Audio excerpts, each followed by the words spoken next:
जी नारद जी को शिव पूजा की विधि बता रहे हैं।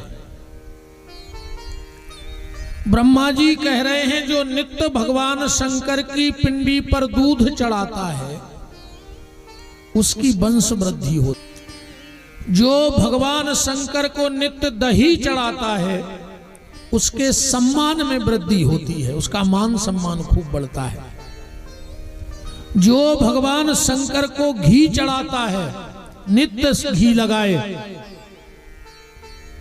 उसके जीवन में आने वाली जो अल्प होती है वो कट जाती है। लंबी आयु वाला होता है जो भगवान शंकर को नित्य पिंडी पर घी चढ़ाता है।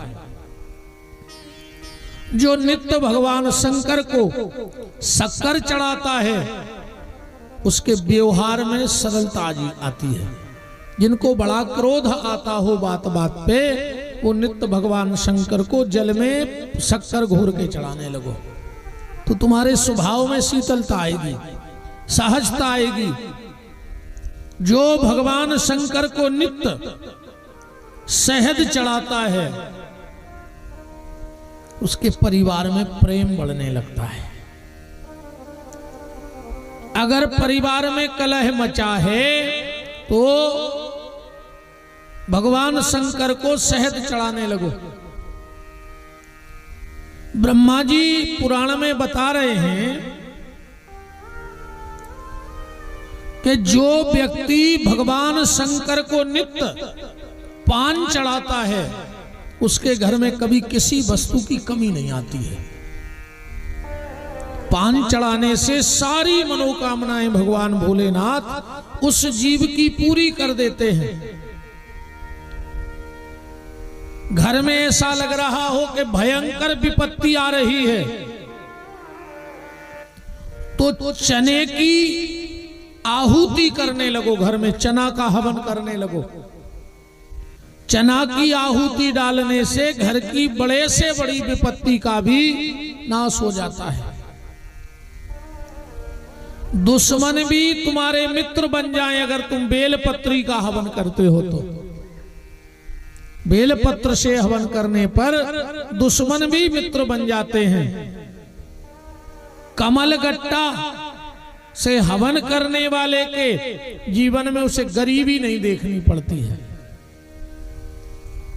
कमल गट्टा से जो नित्य हवन करता है उसको गरीबी नहीं देखनी पड़ती, लक्ष्मी की उस पर बड़ी कृपा होती है।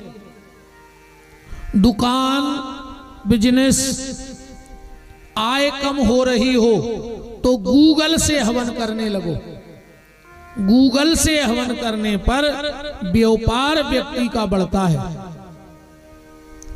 भगवान शंकर की ये पूजा का महत्व श्री शिव महापुराण में ब्रह्मा जी बता रहे हैं। और कल आपने सुना था राम कि कैसे कैसे सृष्टि की उत्पत्ति हुई। ब्रह्मा जी कह रहे हैं कि नारद, भगवान शंकर ने 5 मंत्र प्रकट किए उस समय। संसार के जितने मंत्र हैं वो किसी संत के, किसी विद्वान के, किसी शंकराचार्य के और किसी ज्ञानी के बनाए हैं, पर ये 5 मंत्र दुनिया में किसी ने नहीं बनाए। इनको स्वयं भगवान शिव ने प्रकट किया है। क्योंकि भगवान शिव के कितने मुंह हैं? 5। तो 5 मुंह से 5 मंत्र प्रकट किए भगवान शिव ने। सबसे पहले मुंह से जो मंत्र निकला वो था ओम। ओम मंत्र को भगवान शंकर ने प्रकट किया। अब अगर ओम की व्याख्या की जाए तो ओम में कितने शब्द हैं बताओ? 3। कुछ ज्यादा हो जाए तो नहीं चलेगा। कुछ ज्यादा हो जाए तो चल जाएगा। ओम में है 5 शब्द, इतने 5। अब जोड़िएगा, आ प्लस ऊ मा प्लस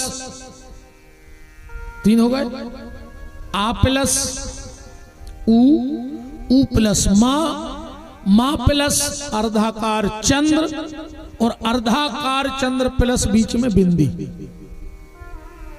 5 चीजें हो गई कि नहीं हो गई? आ ऊ माँ अर्धाकार चंद्र और उसमें बीच में बिंदी, तो 5 चीजों से ओम बना है और 5 ही चीजों से यह सृष्टि बनी है। क्षिति जल पावक गगन समीरा, पंच रचित यह अधम शरीरा। 5 चीजों से यह शरीर बना है। तो भगवान शंकर के शरीर में ये 5 तत्व हैं। ओम से 5 तत्व प्रकट हुए। कौन कौन से, कितने तत्व हैं? जल तत्व, पृथ्वी तत्व, आकाश तत्व, अग्नि तत्व और वायु तत्व। तो भगवान शंकर के पास 5 तत्व हैं शरीर में। देह में भस्म लगाते हैं, ये कौन सा तत्व हो गया? पृथ्वी तत्व। राख तो पृथ्वी का तत्व है। जटाओं में गंगा बैठी है, तो ये जल तत्व हो गया। और डमरू में जो शब्द निकलता है वो आकाश तत्व है, जो नाद कहते हैं जिसको। जितने भी वेद शास्त्र पुराण बने वो कहां से निकले? भगवान शंकर की डमरू से। 14 सूत्र निकले थे व्याकरण के। अयुण लिल्ले के एओंग औच है बरट, ऐसे 14 सूत्र भगवान शंकर की डमरू से निकले, जिससे पूरी व्याकरण बनाई गई। तो जब वो शब्द निकले तो शब्द क्या है? आकाश तत्व।